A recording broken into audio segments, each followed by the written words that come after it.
İşte nasıl kalkarsa kabirlerinden öyle kalkarlar. İşte bu onların alışveriş de tıpkı faiz gibidir demeleri yüzündendir. Oysa Allah alışverişi helal, faizi de haram kıldı. Artık her kime Rabbi tarafından bir öğüt gelir de faizden vazgeçerse artık geçmişi onundur ve hakkındaki karar Allah'a aittir. Her kim de dönüp yeniden alırsa işte onlar cehennem ehlidirler ve ebediyen orada kalacaklardır. Allah faizi mahveder, yok eder ve sadakaları arttırır.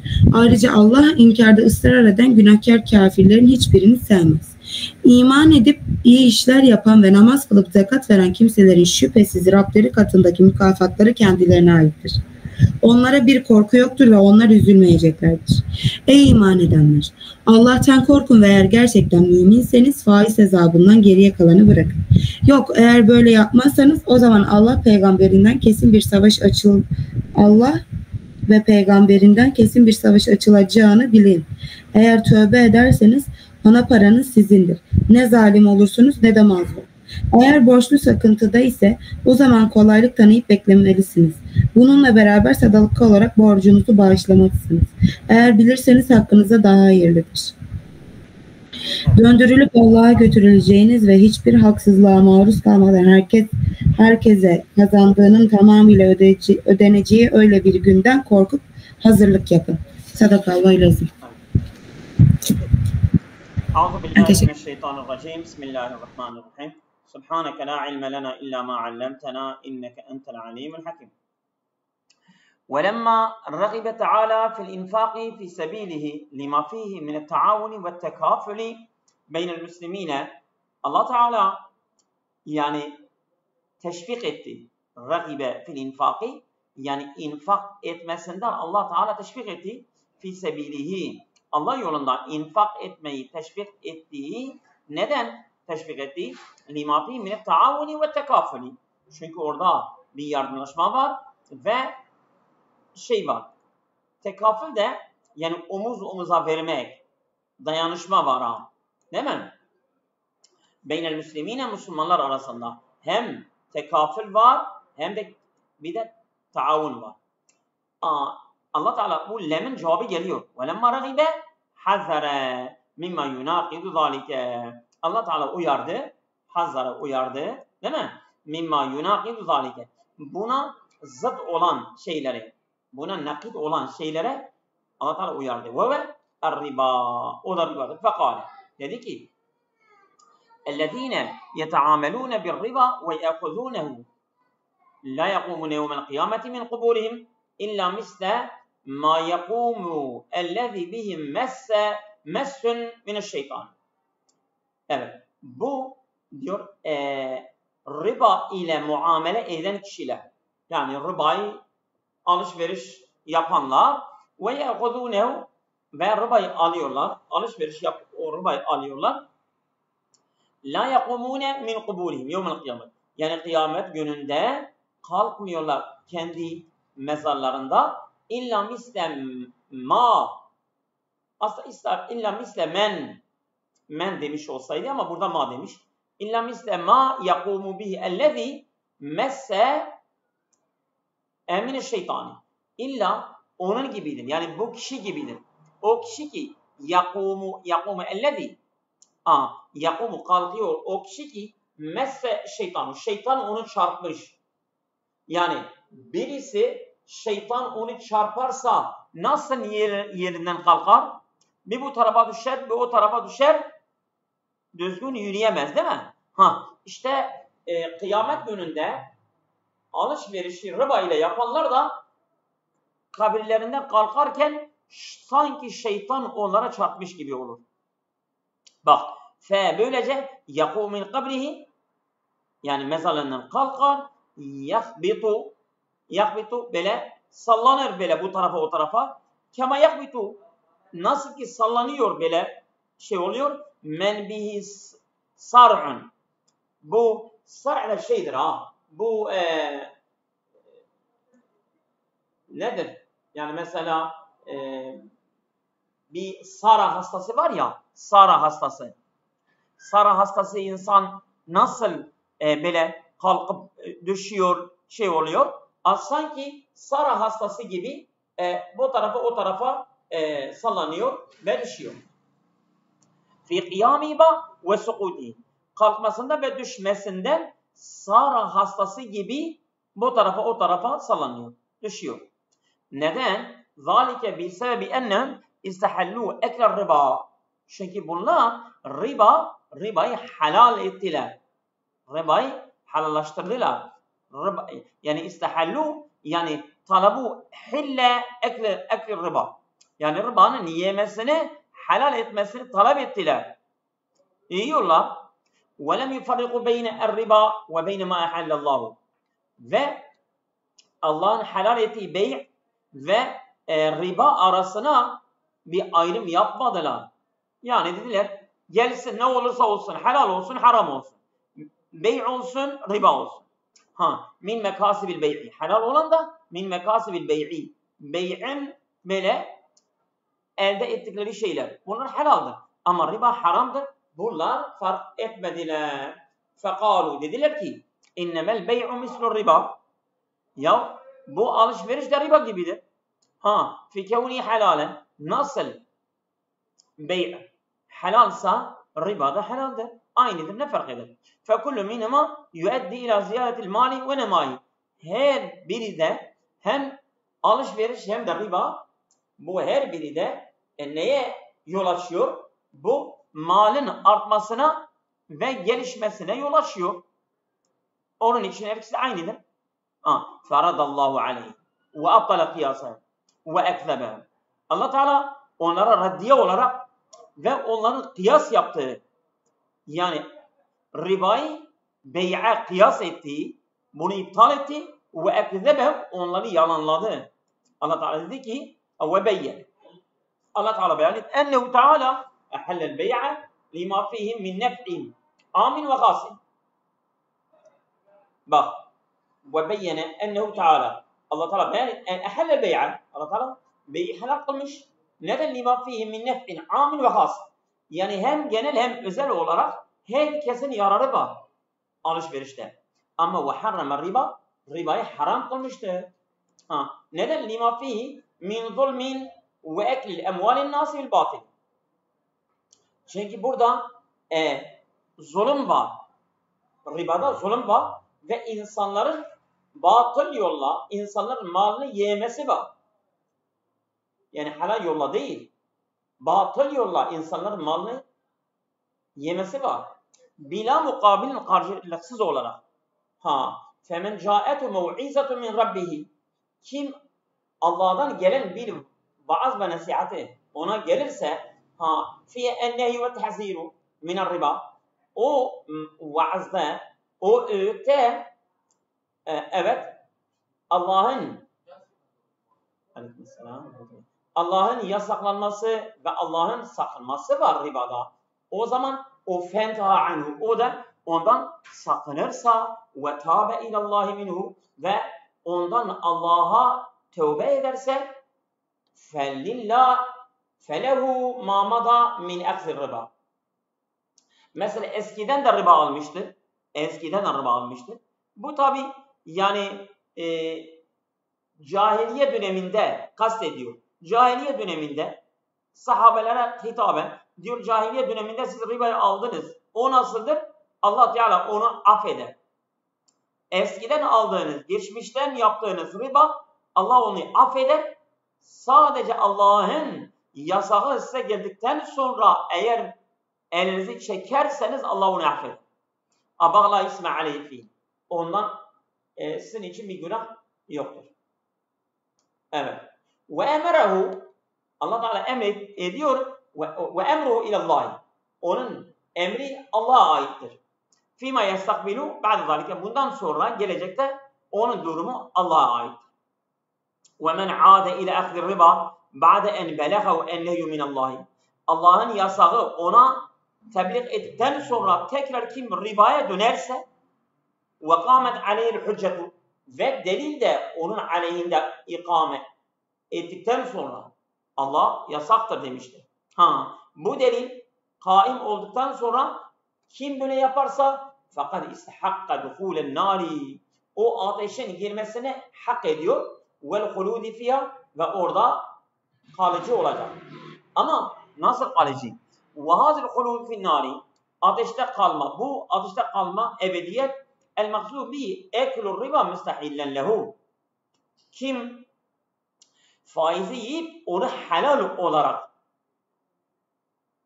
dava ederse, yani ben riba yiyorum, haramdır değil helaldir dese bu kafir olur.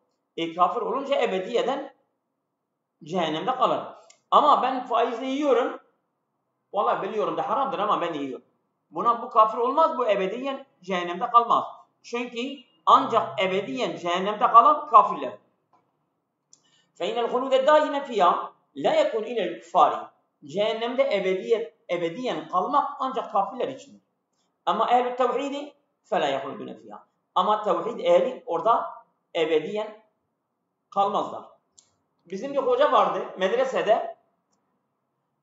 Tabi Seyda biz İhsan biz diyoruz. Kendi hocasından, o da çok yaşlıydı.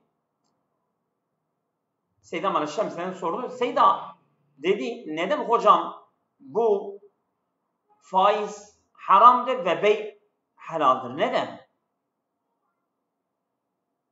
O yaşlı olan hocası dedi ki, bak dikkat et. Sanki burada Allah'ı temsil et. Burada bir zat var burada. Onun elinde bir baston var.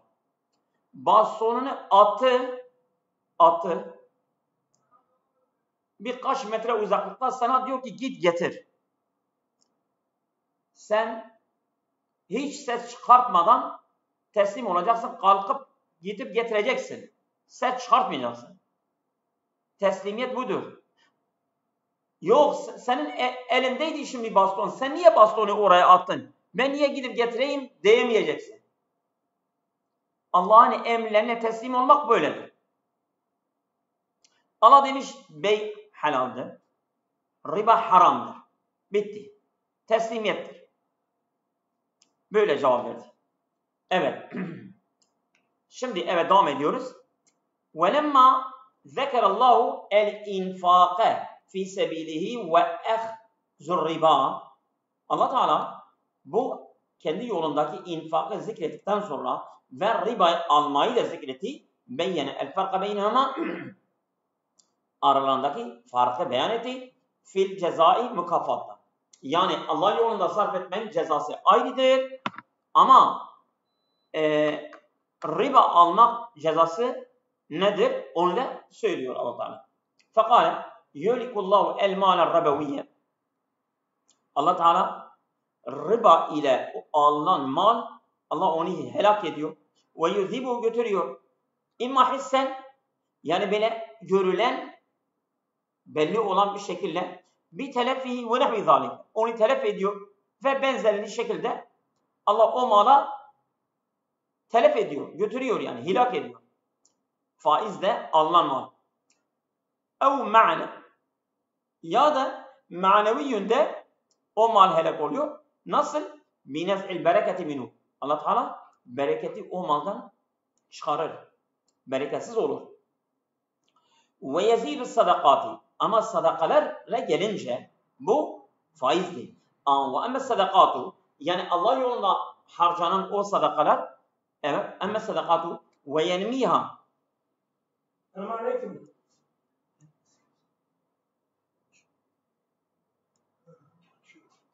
Evet. Evet. Ve yezîdü sadakatu ve yenmiha. Allah Teala sadakaları artar ve yenmiha geliştirir. Bi mudaafeti sevabiha. O sevabının katlanmasıyla. Onun sevabı katlanıyor ya. Evet artar. Fel hasenetu bi aşereti emsaliha. Yani iyilikler hasenat yani 10 katına bedeldir. İla 700 du'fi. O 700 kata kadar da gider. İla ad'afin kefiretin. Kat. Yani ondan daha da fazla gidebilir. Yani haseneler. Ve yubariku fil emvalil mutasaddikine. Ve Allah Teala sadaka eden kişilerin malını bereketlendirir. Evet. Evet. Vallahu la yuhibbu kulle men kâne kafinen. Kim aniden yani muanid olarak, inatçı olarak kafirleri asla Allah onları sevmez. Bunlar da müstehillenil harami. Haramları helal sayan, haram, riba haramdır ya, onu helal sayan kişileri Allah sevmez. Onlar kafirdir. Mütemadiyen fil maasi vel asami. Günah ve suçlardan devam edenler. Evet. İnnellezîne âmenû billâhi vettebe'û rasûlehu. Allah'a iman edip Resulüne tabi olanlar ve amilus el-amâle salihate. Salih amelleri yapanlar ve eddu es-salâte tammeten. Salatı da, namazı da tamıyla eda edenler, yerine getirenler alâ mâ şer'allahu. Allah'ın yani yasal olarak yaptığı şekilde, meşru kıldığı şekilde namazı o şekilde, yani Allah'ın emrettiği şekilde namazı kılanlar, evet, ve atu zekate emvalihim ve yani ve atu mallarının zekatını da verenler, kime veriyorlar? Limen yestahikuha. Bu zakata müstehak olanlar, kim müstehaksa. Bunlar için lehum sevabuhum inde rabbihim. Onların Rableri katında mükafatları vardır. Ve la havfun aleyhim. Ve onlar üzerine bir korku yok. Fîmâ yestakbilûnehu min umûrihim. Gelecekte durumlarından da korkmazlar bunlar. Ve lâ hum yahzenûne alâ mâ fâtehum mine'd-dünya ve ne'îmiyâ. Ve dünya ve nimetlerinde onların üzerine kaybettikleri üzere de bunlar üzülmezler. Ya eyyühellezîne âmenû billahi vettebe'û rasûlehu. Evet. Ey Allah'a iman edip Resulüne tabi olanlar. Khâfû Allah'a da korkun. Nasıl? Bi'en temtesilû evâmîre ve teştenibû nevâhîhû. Allah'ın emirlerini yerine getirip onların yasaklarından uzaklaşarak bu şekilde Allah'tan korkun. وَتْرُكُوا الْمُطَالَبَةَ بِمَا بَقِيَ لَكُمْ مِنْ اُمُورٍ رَبَوِيَّةٍ. Ve bırakın. Neyi bırakın? İndenâsı, insanların yanında ribadan kalan mallarınızı talep etmesinden onu bırakın. Yani mesela siz malınızı ribayla, faizle vermişsiniz. Ana sermayesi aldınız. O kalan ribada kalan malını bırakın. İnsanlardan istemeyin. İn kuntum mu'minîne hakkan billahi ve bimâ nehâkum anhu minel riba. Allah'a gerçekten inanıyorsanız ve sizi ribadan yani nehy ettiğini de inanıyorsanız böyle yapın. فَاِنْ لَمْ تَفْعَلُوا مَا اُمِرْتُمْ بِهِ فَعْلَمُوا وَسَيْقَنُوا بِحَرْبٍ مِنَ اللّٰهِ وَرَسُولِهِ. Eğer bunu böyle yapmazsanız, ben size emrettiğim şekilde yapmazsanız, biliniz ki siz Allah ve Resulüne karşı savaşı ilan ediyorsunuz. وَاِنْ تُبْتُمْ اِلَى اللّٰهِ وَتَرَكْتُمُ الرِّبَا. Eğer Allah'a tövbe edip ribayı bırakırsanız, فَلَكُمْ قَدْرُ مَا اِقْتَرَتُمْ مِنْ رُؤُسِ اَمْوَالِكُمْ. Sizin için var, ana sermayeniz borçla, ana sermayeniz verdiğiniz ana sermayeniz sizin içindir.